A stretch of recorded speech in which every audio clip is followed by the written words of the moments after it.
शियाचुन होश में आके जिया से पूछता है वो यहाँ वापस क्यों आई थी। जिया कहती है उसका अंगूठी उसके पास रह गई थी ना, तो उसे लिए बिना वो कैसे जाती। शियाचुन तब परेशान हो जाता है अंगूठी के लिए। जिया तब अपना हाथ दिखाती है, उसने पहले ही उसकी अंगूठी उससे ले लिया था। बाद में वो शियाचुन की घाव पे दवाई लगा के देती है। सुबह दोनों नाव पे चढ़ के ब्लैक विंड के लिए निकलते हैं। शियाचुन जिस इन्फॉर्मेशन के लिए यहाँ आया था वो जिया के पास थी। नाव जो चला रहा था वो अचानक से उन पे हमला करता है, जिस वजह से जिया के हाथ से वो लेटर पानी में गिर जाती है। उस बंदे को ख़त्म करने के बाद शियाचुन को जब पता चलता है वो लेटर पानी में गिर गई थी, तब वो ज़ख्मी हालत में ही पानी में कूदता है उस लेटर को ढूंढने। थोड़ी देर बाद पानी में खून दिखने लगता है तो जिया जल्दी से पानी में कूदती है उसे लाने। बाद में होश आने पे वो फिर से पानी में जाने की ज़िद करता है। जिया बहुत मुश्किल से उसे संभालती है। वो कहती है उसने वो लेटर खोल के देखा था पर उसमें कुछ नहीं था, वो लेटर ब्लैंक थी। जिया की बात करते करते ही शियाचुन फिर से बेहोश हो पड़ता है। जिया तब उसे ऐसे छुपा के शहर में आ रही थी और ये बंदा उन्हें ही ढूंढ रहा था। उसे अपना सोना उनसे वापस लेना था। अचानक से उसकी नज़र जिया पे पड़ती है तो वो उसे रोकता है। जिया खांसते खांसते एक रुमाल मुंह के सामने पकड़ती है, उसमें शियाचुन का खून लगा हुआ था। वो खुद भी बीमार दिखाती है और शियाचुन को तो मरे हुए ही बताती है। इस बंदे को जिया का चेहरा जाना पहचाना सा लगता है, पर जिया ऐसे खांसने लगती है कि उसका साथी डर के जिया के पास उसे जाने से मना करता है। फिर वो सब चले जाते हैं और जिया भी शियाचुन को लेके जल्दी से वहाँ से भागती है।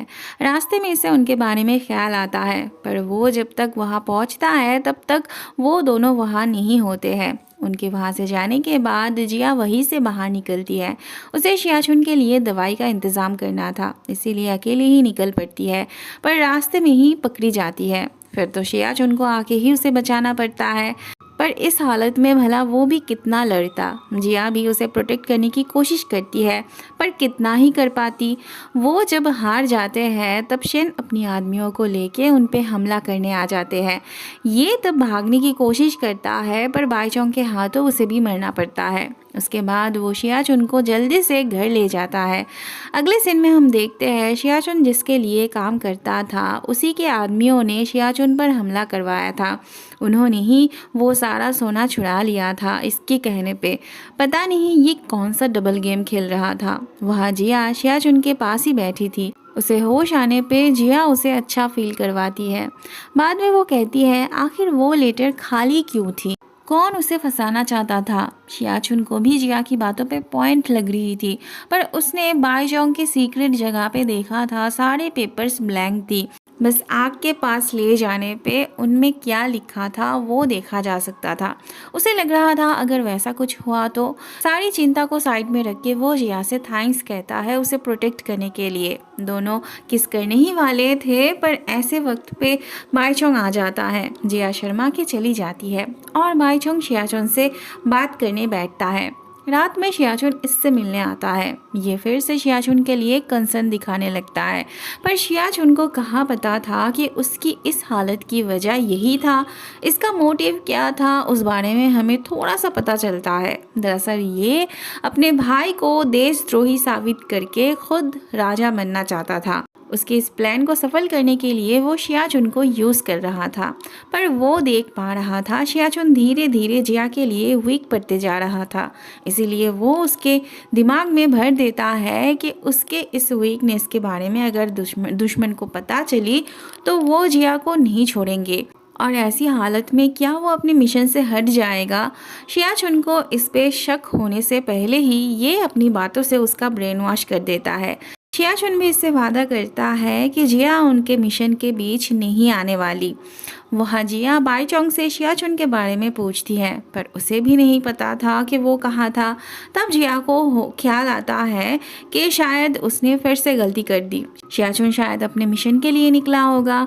बाईचोंग तब हुई के पास जाने लगता है। जिया उसे बहुत रोकने की कोशिश करती है, पर बाईचोंग नहीं सुनता। वहाँ शियाचुन जिया के सेफ्टी के बारे में सोच रहा था। ऐसे में उसकी नज़र इन दोनों पे पड़ती है। जिया घबरा रही थी अगर शियाचुन हुई के कमरे में नहीं होगा तो क्या होगा।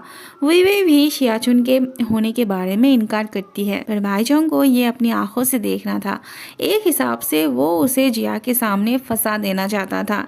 शियाचुन सच में वहाँ था, पता नहीं कब और कैसे वो यहाँ पे आया।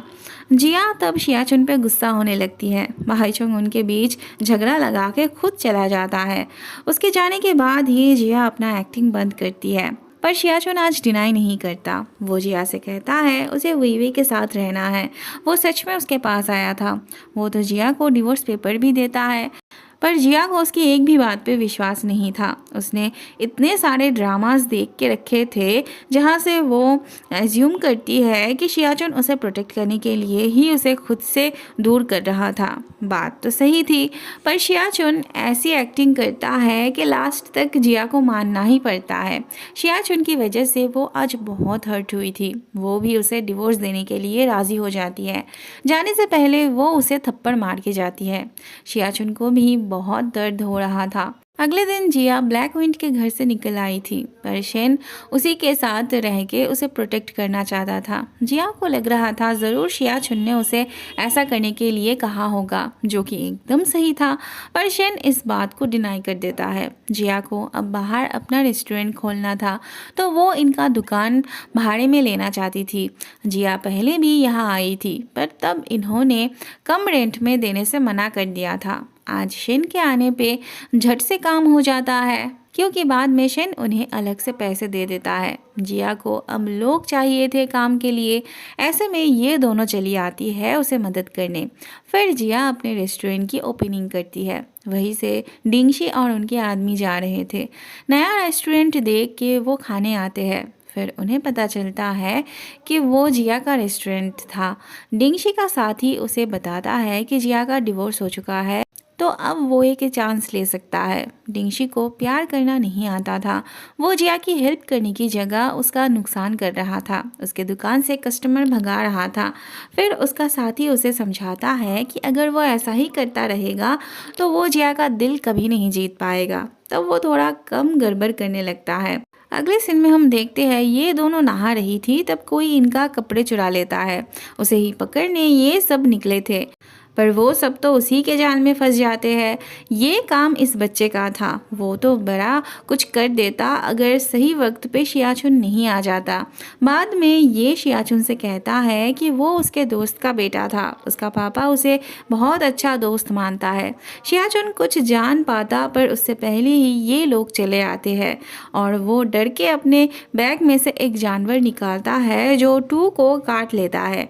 शियाचुन उसे पकड़ने से पहले ही वो भाग जाता है। वहाँ जिया की सौतेली माँ और बहन जिया को हैरेस करने आए थे। वो उसका बिजनेस बंद करवाने आए थे। उसके रेस्टोरेंट के सारे चीज़ों को उलट पुलट करके जाते हैं वो लोग। फिलहाल तो जिया को अपना रेस्टोरेंट बंद करना पड़ता है। कल के इतने बड़े इंसिडेंट के बाद फिलहाल तो कोई भी जिया के रेस्टोरेंट में नहीं आने वाला था, पर जिया हार मानने वालों में से नहीं थी। उसे कुछ ना कुछ करके अपना बिजनेस फिर से स्टार्ट करनी थी। वो बाजार से बहुत सारे कबूतर खरीद के लाती है। अब उस जमाने में तो फेसबुक इंस्टा नहीं होते थे, तब लोगों तक बात पहुंचाने का एक ही मात्र जरिया था और वो थी कबूतर। वो उनके जरिए लोगों के घर घर पे खाना डिलीवर करना चाहती थी। अपने कबूतरों को पहचानने के लिए वो उनके पैरों पे पीला कलर लगा रही थी। अगले सीन में हम देखते हैं उस बच्चे ने तब जाते वक्त गलती से अपना एक निशान छोड़ गया था। वही लेने वो वापस आता है। उसका वो जानवर शियाचुन के हाथों पे काट लेता है, जिससे वो बेहोश हो जाता है। तब वो बच्चा आके शियाचुन से अपनी चीज़ ले लेता है और उस पे हमला भी करने जाता है, पर शियाचुन तो अब तक बेहोश होने का नाटक कर रहा था। उसने पहले से ही प्रोटेक्शन लेके रखा था। वो उस बच्चे पे खुजली की पाउडर डाल देता है। बाद में वो बच्चा शियाचुन को अपने पापा के पास ले आता है। उसे पता चलता है उसका पापा और कोई नहीं बल्कि बाईचोंग था। दरअसल वो बच्चा बाईचोंग से नफरत करता था। वो अपनी माँ की मौत के लिए उसे जिम्मेदार मानता था। बाईचोंग को भी अपने बेटे से उतना लगाव नहीं था। बाईचोंग का बेटा तो उस पर हमला ही करने जा रहा था, पर शियाचुन ऐसा नहीं होने देता। बाद में शियाचुन उसे जबरदस्ती नहला देता है। वहाँ जिया को कबूतरों को भेजे हुए बहुत दिन हो गए थे, पर उसके पास अभी तक एक भी ऑर्डर नहीं आई थी। बाद में शेन उससे कहता है शायद उसके कबूतरों को लोग पकड़ के खा लिए होंगे। इवन शिन तो बाजार से कुछ कबूतर के आइटम भी लेके आता है खाने के लिए। जिया सच में बहुत उदास हो पड़ती है।